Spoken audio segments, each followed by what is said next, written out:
Olá pessoal, vamos dar continuidade aqui com o nosso Technology Days, edição Brasil. Espero que vocês tenham assistido todas as palestras até agora, todos os conteúdos que nós disponibilizamos. E a intenção aqui é fazer um fórum para discussão de tudo que foi abordado até o momento.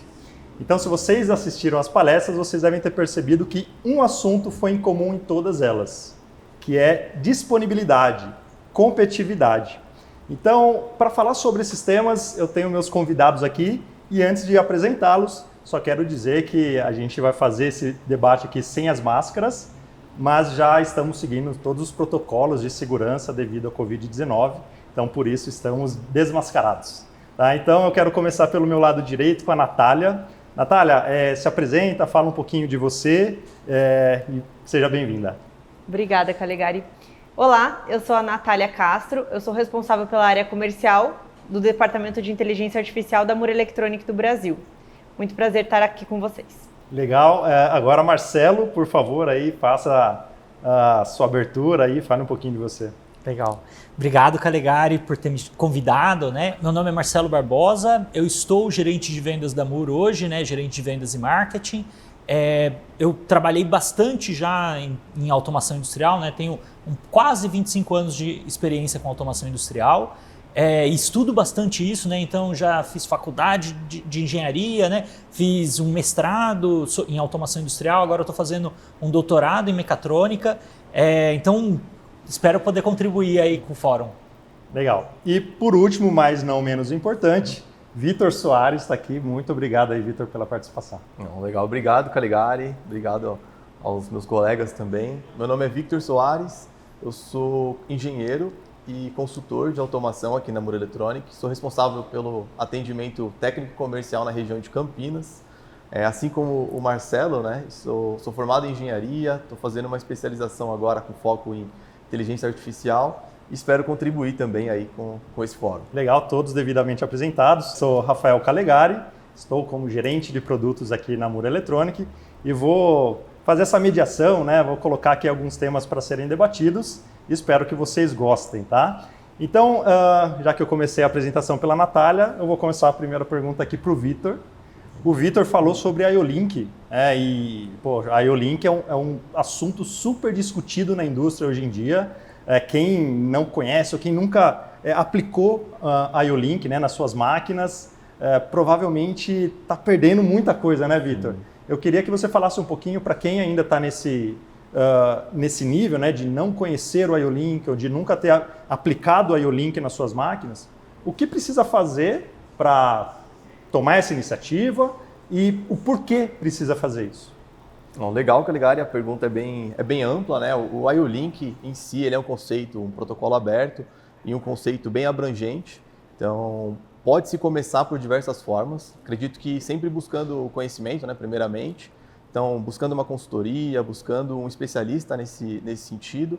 E começando, o IO-Link ele te abre um leque bem grande de opções e de variedades para se iniciar esse trabalho. Então pode-se começar com uma aplicação pequena, pode-se começar com sinais digitais, com sinais discretos e posteriormente evoluindo essa aplicação, buscando até sistemas um pouco mais complexos, fazendo uma distribuição de rede ou utilizando o IO-Link propriamente para gravar parâmetros nos sensores e te ajudar aí, tanto o usuário final, ajudando numa manutenção, num diagnóstico preditivo, quanto o próprio fabricante de máquina, fabricante de equipamento, integrador de sistemas, ajudando aí também na parte de comissionamento e startup de máquinas. Legal. E uma das narrativas, né, que a gente usa principalmente para melhorar a performance das máquinas é o sensoriamento. Então a gente fala muito de sensor inteligente e o IO-Link com certeza é um aliado. E eu queria que você desse algum exemplo de sensor que pode ser aplicado em alguma máquina, né, em alguma linha de produção, que vai trazer algum ganho para o cliente. Bom, Calegari, dos sensores em si, a gente tem o leque, ele é bem abrangente, então sensores digitais, sensores de pressão, qualquer tipo de sinal analógico, qualquer tipo de sensoriamento, na verdade, né, detecção de objetos, RFID, que é muito utilizado hoje com a tecnologia IO-Link, e facilita bastante a parametrização e o comissionamento desses equipamentos. Então o leque é muito grande, em qualquer tipo de sensoriamento é possível iniciar esse trabalho com o IO-Link. Se vocês me permitem, há uns 5 anos, mais ou menos, eu visitei um cliente aqui perto de São Paulo, né? E esse cliente estava com um sensor IO-Link, na época novo e muito barato, assim, era um sensor indutivo e lá na época devia ser R$15, né? Sei lá, hoje deve estar R$40, é um sensor indutivo IO-Link, que tinha, acho que 5 ou 6 outras medidas, né? Então ele media, além da posição, como é um sensor indutivo precisa medir, ele também media a temperatura, ele também media a quantidade de vezes que ele tinha atuado, ele informava isso através da comunicação IO-Link, né? Ele informava o tempo que ele estava funcionando, o tempo que ele estava energizado, enfim, tinha uma série de medidas lá que você poderia extrair do IO-Link. Na época, eu fiquei com aquela sensação assim, poxa, mas isso você dá para o programador e o programador tem que trabalhar? Então o IO-Link naquela época me pareceu uma coisa assim de, poxa, é como você entrar na internet e não ter nada, sabe? Você tem que construir tudo. Ainda está nesse tempo, Vitor, de tudo no IO-Link tem que ser construído? Como está isso, né? Você tem as informações agora, e aí? Então, legal, Marcelo. É uma pergunta interessante, né? Assim como eu falei na própria apresentação focada em IO-Link, o IO-Link ele é um consórcio, né? Ele é um protocolo aberto, então ele é um consórcio de mais de 150 fabricantes. Então, cada fabricante ele tem o seu desenvolvimento, tanto independente ou em conjunto, então isso facilitou bastante. Então, a mesma plataforma que a gente usa os produtos Moura Electronic, por exemplo, para configurar um módulo, um master IO-Link, ele pode ser utilizado, esses parâmetros eles estão abertos também para você utilizar com outro fabricante. Então, hoje a base de dados ela já está muito maior do que há 5 anos. Então, um sensor indutivo, por exemplo, que geralmente ainda é utilizado só para medir uma posição, algo do tipo na indústria, ele já tem vários outros dados de processo, né? Até os próprios dados do dispositivo, então você consegue, com um único sensor, você consegue ter até os dados de vida útil desse equipamento, né? Desse sensor, para você programar uma troca, fazer uma troca, uma manutenção preditiva, pensando no usuário final. Então, as possibilidades aí com o IO-Link, elas são inúmeras, né? O que eu acho muito legal, Vitor, do IO-Link no chão de fábrica, é porque realmente da minha área, que é a área de inteligência artificial, quanto mais dados você tiver quanto mais dados você coletar no campo, melhor. E com o IO-Link isso se torna muito possível, né? Você consegue, como o Marcelo falou, muitos parâmetros do que está acontecendo lá na ponta do sensor, né? E isso para a inteligência artificial é o ouro, né? Então isso é realmente muito, muito legal. Não, com certeza, Natália. Sem os dados do chão de fábrica, acho que ficaria muito mais difícil você trabalhar, até fazer uma análise preditiva, pensando em inteligência artificial, tratar esses dados numa esfera superior. Sim, um exemplo que eu costumo dar, né, de dispositivo IO-Link, claro que a gente sempre pensa em sensor, né, alguns outros equipamentos, mas um dispositivo que é usado em praticamente todas as máquinas é a fonte de alimentação. Então a gente tem um exemplo de uma fonte de alimentação IO-Link, que ela, além de ali entregar os 24 volts, né, e uma corrente X para todos os circuitos da máquina, no IO-Link ele tem 32 bytes de informação para o usuário. Então ele vai falar temperatura, a curva de curto-circuito, você consegue ajustar a corrente via software. Ele traz uma quantidade muito grande de informação que normalmente uma fonte de alimentação não traz. E a fonte de alimentação, uma vez que ela para, né, que ela pifa, que ela se danifica, ela para a máquina. E eu falei um pouquinho sobre isso, né, disponibilidade de máquina. E uma fonte, quando ela dá um problema, você tem máquina parada, você precisa trocar, por mais que seja uma parada ali de pegar a fonte no almoxarifado e trocar, a máquina ficou parada, é perda de produção. Então, se você consegue saber que a fonte vai parar antes disso acontecer, você já se antecipa, né? Eu acho que a Natália talvez vai falar bastante sobre isso, né, no tema dela, mas a informação preventiva, né, a informação que você recebe vinda do IO-Link, ela ajuda muito nisso, na disponibilidade, e aí volta lá no ganho de competitividade, né? O primeiro passo para a inteligência artificial é dados de qualidade, né? E isso o IO-Link proporciona. Legal. Perfeito. Então eu já quero pegar aqui o gancho do IO-Link, né? Os dados, eles são muito importantes. E esses dados, eles podem ser locais, mas eles também devem, eu acho, né, no meu ponto de vista, para você ganhar produtividade, também ser acessados remotamente e você começar a trabalhar com nuvem, né, com cloud. E esse tema foi abordado pelo Marcelo, né? Então, Marcelo, eu queria que você falasse um pouquinho sobre o tema que você abordou, que foi Cloud Computing, como que as pessoas estão adotando essa tecnologia hoje. Assim, primeiro, para mim é interessante que você falasse sobre como ganhar competitividade falando de computação em nuvem, mas também se as pessoas ainda têm medo de trabalhar com seus dados, entre aspas, né, expostos na nuvem. Legal, Calegari. Lá na apresentação eu fiz uma analogia bem interessante, né, de comprar CD, como a gente comprava CD há 20 anos atrás, talvez, né? Como eu comprava CD lá na década de 90 e como eu consumo música hoje, né? Então, o que eu fazia quando eu ia lá, quando eu queria uma música, né? Então, eu gostei de tal música que começou a tocar nas rádios. Eu ia lá na loja e comprava um CD da banda que eu queria, né? Que tinha a música que eu queria, né? Legal, eu pagava lá 10 ou 20 reais e trazia a música e colocava lá na minha estante que tinha 100 CDs. Quando eu queria escutar essa música, eu pegava esse CD, colocava lá no meu aparelho e tocava, né? E gastava o CD, né? Hoje, é assim, olha, eu quero escutar uma música nova, eu abro o Spotify, escolho a música e aperto play, né? Se essa música já não está na minha playlist, né? Porque eu posso adicionar ela na minha playlist e aí eu escuto numa sequência todas as músicas que eu gosto. Legal. A mesma coisa está acontecendo na indústria, né? Então, na indústria, a gente está diminuindo a fricção, né? Diminuindo os problemas. Assim, há 10 anos, ou em muitos lugares hoje, quando eu quero acessar uma informação da máquina, não basta, assim, eu não entro no celular e acesso a informação da máquina. Eu tenho que criar toda uma infraestrutura para isso. Então, assim, eu tenho que comprar um rack ou um cartão do PLC disponível para isso, eu tenho que fazer a fiação adequada para isso, eu tenho que colocar um roteador industrial, e aí o meu celular tem que conectar nesse roteador. Enfim, tem um grande trabalho para acessar as informações. Legal, mas se essas informações já estiverem na nuvem, né? Se eu construir essas informações a partir da nuvem, é esse nível de revolução que a gente está passando agora, né? Então as informações estão indo para a nuvem, as informações da indústria estão indo para a nuvem, seja através de softwares direto, né? Seja através de interfaces que apenas copiam os dados do PLC e colam numa nuvem. Legal, agora falando sobre os receios, né? Então, assim, lógico que todo mundo está morrendo de medo, o que minhas informações vão fazer lá na nuvem, isso é seguro, isso não é seguro, como eu faço para aumentar a segurança disso, né? E assim, para tranquilizar, Rafael, é o seguinte, tem um monte de empresa que está trabalhando nesse sentido, né?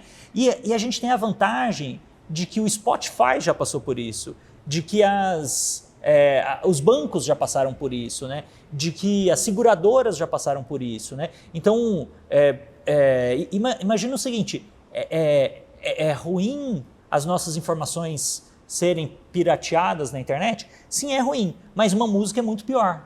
Uma música vale muito mais. E o Spotify conseguiu armazená-la de um jeito que coloca todas as músicas em todos os celulares sem o risco da música ser copiada. Legal, então a gente pode aprender com essas tecnologias utilizadas em outros mercados para utilizar também na indústria. E a gente vai passar por isso nos próximos anos, né?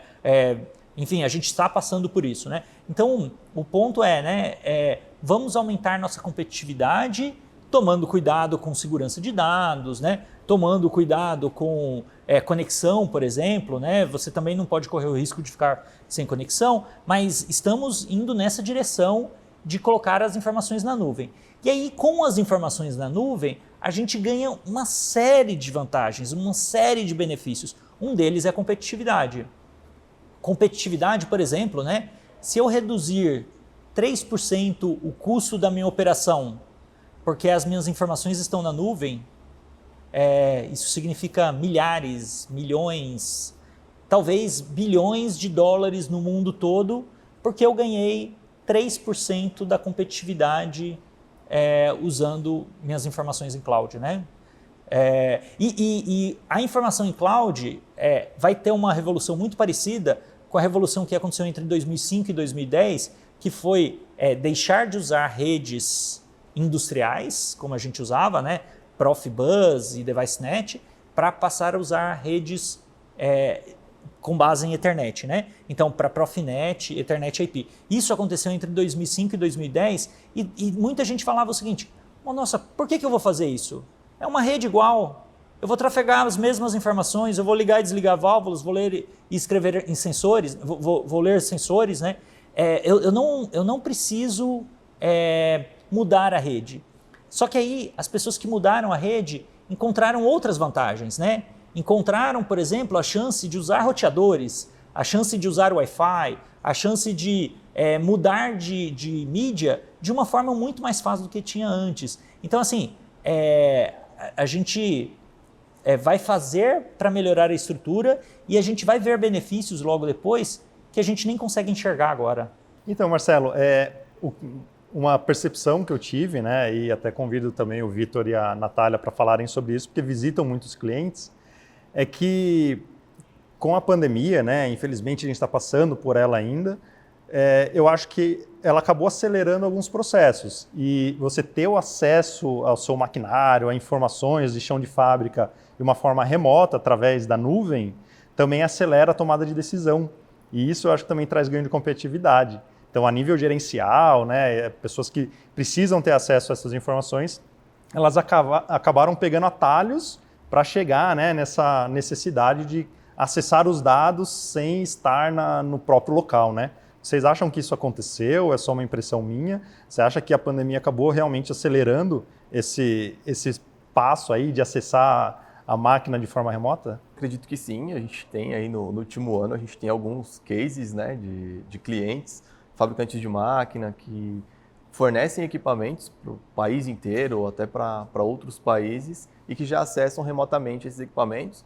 Começou por uma necessidade, obviamente, então por algumas restrições de viagem ou do próprio cliente final, do próprio usuário do equipamento receber essas visitas presenciais. Essa necessidade fez com que eles acessassem remotamente alguns equipamentos que há anos atrás o próprio cliente barrava essas operações, né, não deixava.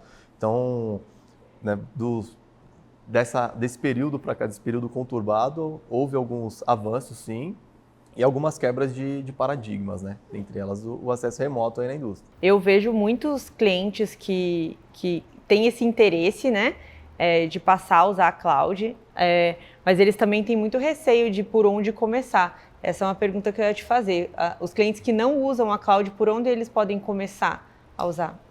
Então, Natália, isso é um ponto super interessante, porque tem uma solução muito fácil, legal? Assim, olha, a informação ir para a nuvem não precisa ser informação sensível, não precisa ser informação do processo. A gente pode começar com uma informação simples. A gente pode, inclusive no treinamento, na minha palestra lá do Technology Days, eu falo isso, assim, olha, eu faço 3 etapas de como a pessoa fazer um projeto bem sucedido de cloud, legal? A primeira etapa é assim, olha, convide um fornecedor, legal? Fique à vontade de chamar a Muro Eletrônica, a gente vai ficar super contente de ajudá-lo. Só que assim, chame o fornecedor que você confia, chame qualquer fornecedor e fale para ele o seguinte, olha, eu quero demonstrar aqui na minha empresa os benefícios de usar a cloud, de enviar informações para a cloud. Tenho certeza que esse fornecedor vai se esforçar para te emprestar o equipamento que você precisa, e aí você vai ficar com esse equipamento 1 mês, 2 meses.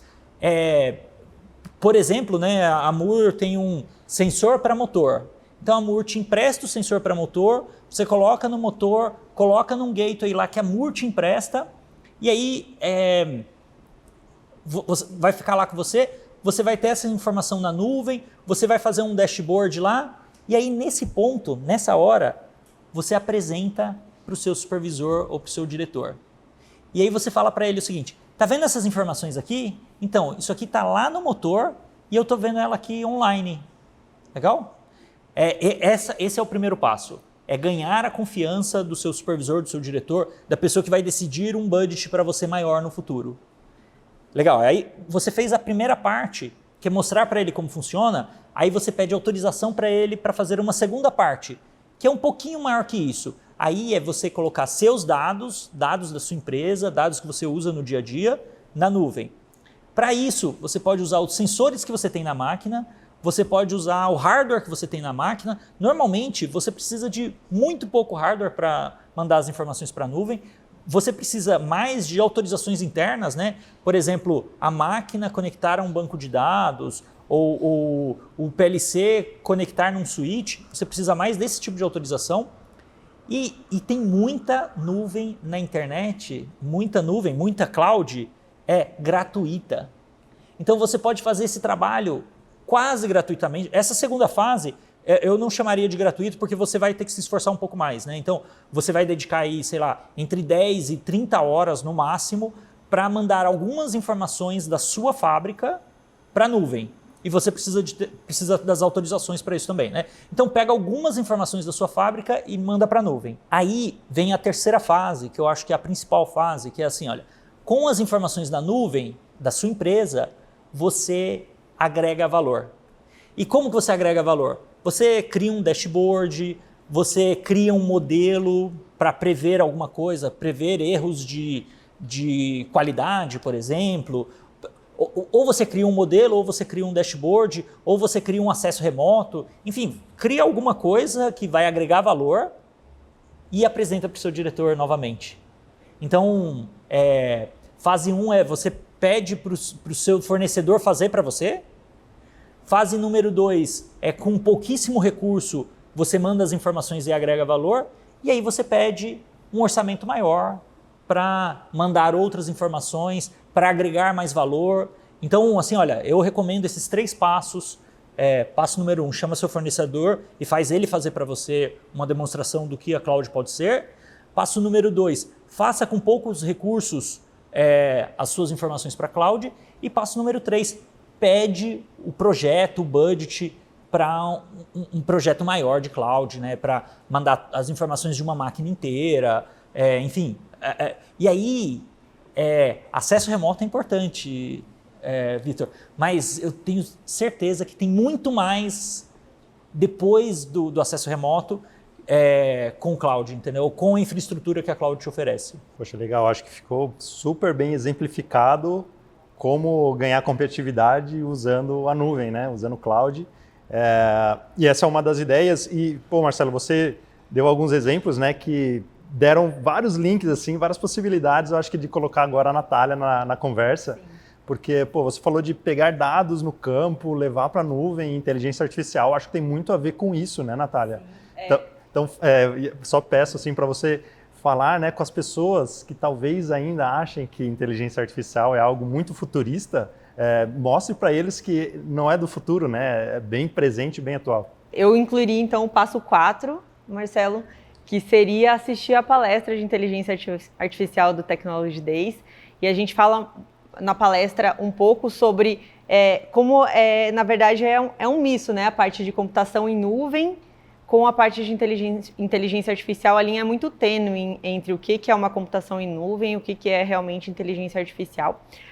Mas a gente, extraindo todos esses dados, tendo todos esses dados disponíveis, a gente ganha milhares de oportunidades, né? Como você mesmo exemplificou algumas delas. Dentro da Mura Eletrônica, a gente tem uma empresa, né? Quem assistiu a palestra sabe, focada em inteligência artificial. E a nuvem tem muita conexão com inteligência artificial porque ela permitiu que a gente gerasse modelos muito robustos e muito poderosos, que talvez máquinas tradicionais que a gente tem dentro da fábrica não tornasse possível. Então esse é o primeiro ponto de aliar a computação em nuvem com a inteligência artificial. A gente ganha poder, né, nas máquinas, a gente consegue máquinas virtuais muito mais poderosas do que a máquina que a gente tem aí, que a gente usa na nossa casa ou que a gente tem no chão de fábrica. Então, o primeiro ponto de aliar esses dois temas é que a gente consegue ter muito mais poder de processamento de dados quando a gente usa a nuvem e a inteligência artificial aliadas, né?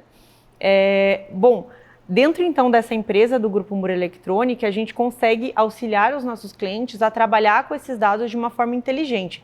Então, nossa ideia é que a partir do momento que você tem esses dados na nuvem, ou se você não tiver também, a gente pode auxiliar você a colocar esses dados na nuvem, a gente consiga transformar a forma como você visualiza esses dados.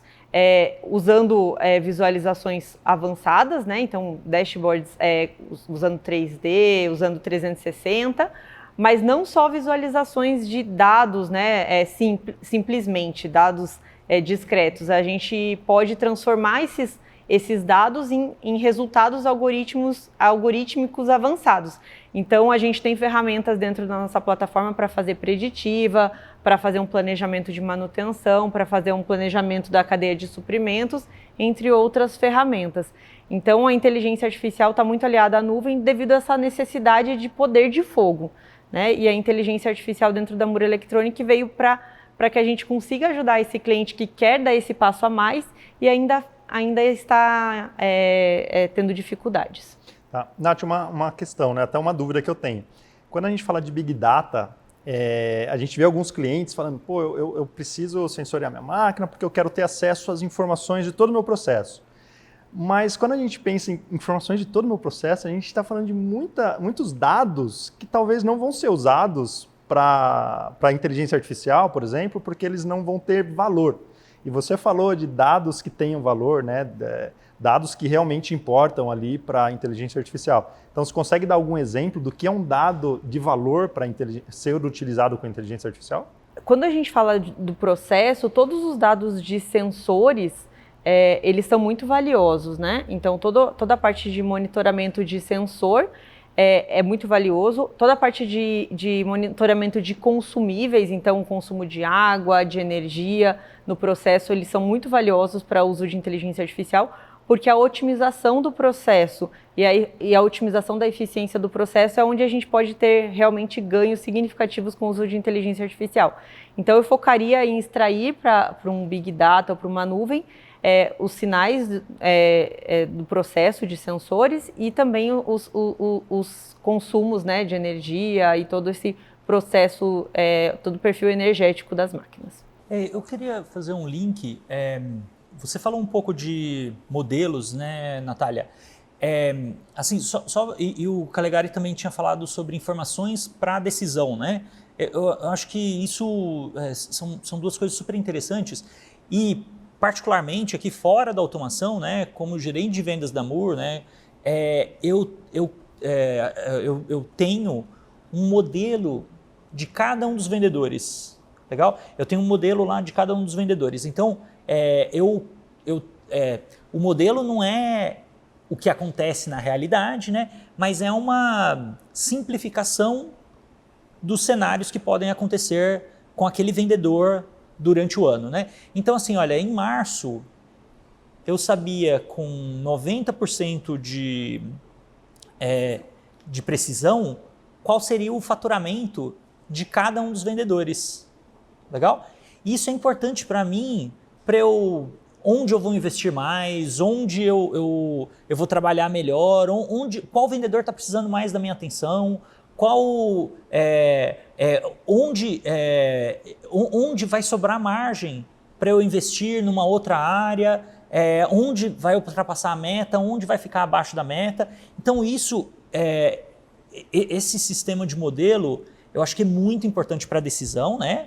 E a inteligência artificial pode trazer muito isso, né? Você já tem algum caso de algum cliente que te pediu ou que você já conseguiu oferecer para o cliente essa ideia de modelos ajudarem na predição de qualidade ou de insumos ou de manutenção, por exemplo? Legal, legal.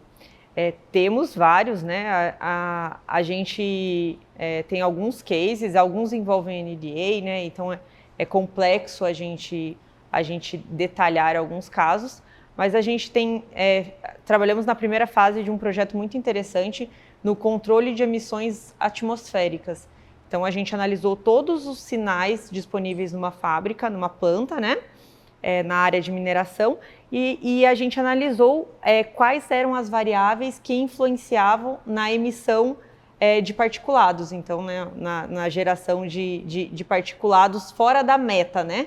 Então, quando eles faziam uma emissão de poluentes acima da meta, eles eram multados. A gente fez um estudo para entender o que gerava essa emissão fora da meta e a gente teve uma grande surpresa que a gente entendeu a correlação entre esses sinais e a gente conseguia prever, como você faz essa previsão dos vendedores, a gente conseguia prever com 6 horas de antecedência quando uma emissão iria acontecer. E isso fez com que a empresa conseguisse se organizar, né, para evitar que essa emissão acontecesse. Esse é um exemplo entre vários outros que a gente tem trabalhado. Não, legal. Eu ia até fazer uma pergunta similar à do Marcelo, né? Acho que quando a gente pesquisa inteligência artificial hoje, a gente vê vários cases voltados para o usuário final, né? Para a pessoa física. Então, tem várias empresas que utilizam da inteligência artificial para aumentar talvez o consumo de um determinado produto, fazer com que você chegue a algum anúncio ou alguma coisa do tipo. E a minha pergunta é mais no sentido, assim, Natália, de um exemplo voltado para produto em si, né? No ganho de gerando, não que não gerou receita para o cliente também, né? Esse exemplo que você deu, mas algo relacionado a produto, a qualidade de produto, se tem algum case aplicado de inteligência artificial nesse sentido. Sim, a gente tem alguns cases usando visão computacional e inteligência artificial, onde através da imagem e algoritmos de deep learning, a gente consegue fazer inspeção de qualidade no produto final. Então, a inteligência artificial é muito usada para controle de qualidade, né, dentro da indústria. Se me permite acrescentar, assim, inteligência artificial é usado também em vários outros lugares, né? E a maior parte dos lugares é usado assim para melhorar uma característica que não é feita com inteligência artificial, né? Então, o sistema de visão tem muito disso, né? Assim, o sistema de visão faz 80% do trabalho, mas aqueles 20% ele não consegue. E aí a inteligência artificial entra e chega até 95%, 98%, né? 99%, assim. A inteligência artificial, ela gera esse ganho, né, de competitividade e você fala isso, né, Marcelo? A questão não é se o cliente final vai usar a inteligência artificial no chão de fábrica, mas é quando ele vai usar, né? Porque assim como a inteligência artificial está presente hoje em todas as nossas iterações com o digital, isso vai acontecer no chão de fábrica, na indústria, com certeza absoluta, né? Legal. Eu acho que foi muito bem abordado, né? Tudo que foi passado nas palestras durante esse Technology Days. A gente já está encaminhando para o final aqui, então já vamos preparando aí as considerações finais. Antes de pedir aí a última palavra de vocês, para quem ainda não acompanhou, né, as palestras, vocês viram que a gente saiu ali da base, né, de um conceito de instalação de uma máquina, falando de diagnóstico via IO-Link, né, a importância dos dados de qualidade. Depois falamos de nuvem, né, o acesso remoto, como tomadas de decisão, e depois inteligência artificial. E tudo isso tem um único objetivo, né, que é o ganho de competitividade novamente, para trazer melhores performances e a nossa indústria crescer cada vez mais. Então, é isso aí, espero que vocês tenham gostado. Então, para partir aqui para os finalmente, então, Vitor, deixa qualquer recado, faça aí comercial das suas mídias sociais. Suas últimas palavras, por favor. Legal, Calegari. Obrigado pela oportunidade, agradecer aí todo mundo que assistiu o fórum, que acompanhou o fórum aqui até o final. Deixar pedir para vocês também assistirem as palestras, assistam tanto a IO-Link quanto a dos meus colegas aqui, que a gente se aprofundou um pouquinho mais em cada tema e eu acho que vai contribuir bastante aí para o que vocês também, para a necessidade de vocês. Então, é mais um agradecimento mesmo e a gente segue à disposição aí de todos vocês. Legal. Obrigado, Vitor. Valeu aí por ter aceitado o convite de participar. E agora passo a palavra para o Marcelo. Obrigado por ter assistido aqui ao nosso fórum. Recomendo também, como o Vitor, que assista as outras apresentações no Technology Days, né? Então tem o nosso diretor falando, que é bem interessante, também o pessoal dos Estados Unidos falando, enfim, só palestra fera aí para vocês. Fiquem à vontade de me seguir no LinkedIn, né? Meu nome é Marcelo Barbosa, Barbosa com Z, por favor. E para terminar, assim, olha, pensa no que você aprendeu aqui no Technology Days, né? E assim, olha, como eu vou ganhar competitividade para minha empresa hoje? Assim, você não tem que fazer isso o mês que vem. Não, você tem que fazer isso hoje. Se é 5 da tarde, às 6 da tarde você precisa começar como fazer sua indústria aumentar a competitividade. esse meu recado aí. Obrigado, pessoal. Legal, e agora para finalizar aí, Natália. Obrigada, Calegari, pelo convite, colegas aí por compartilhar as ideias.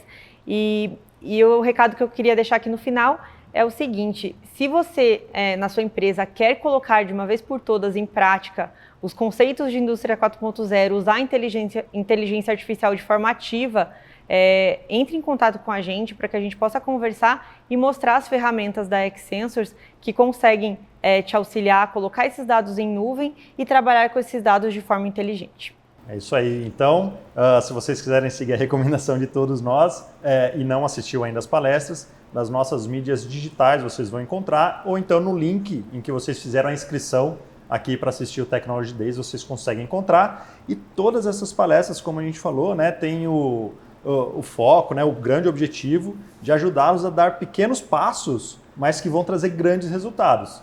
Então, independente de qual seja o caminho que vocês optarem, né, em seguir, em dar o primeiro passo, vocês podem ter certeza que a garantia aí de um bom resultado é certa, né? Então, muito obrigado. Esse é o final do nosso Technology Days. Até a próxima. Até lá. Tchau, tchau. Tchau, tchau. Olá, muito obrigado por ter acompanhado essa palestra. E se você quiser acompanhar o restante dos conteúdos, fique à vontade, já estão disponíveis aí para o seu acesso.